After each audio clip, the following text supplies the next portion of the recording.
kasuan, duela 50 urte, guraso eta gazte talde batek amets bat izan zuen. Erabat konprometituta zeuden euskararekin eta euskal kulturarekin. Gabon denoi! Honezkero jakingo duzuen bezala, Josemari Iparragirre Institutuak 50 urte bete ditu.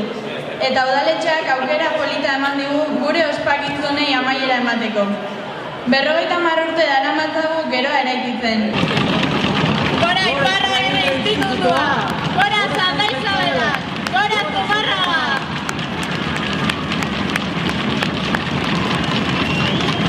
Hori da dantzaren magia, pertsona bakoitza aske sentiaraztea, sentitzen duena adierazteko, eta guzti hau taldean denean neurtu ezin diren dimentsioak hartzen ditu.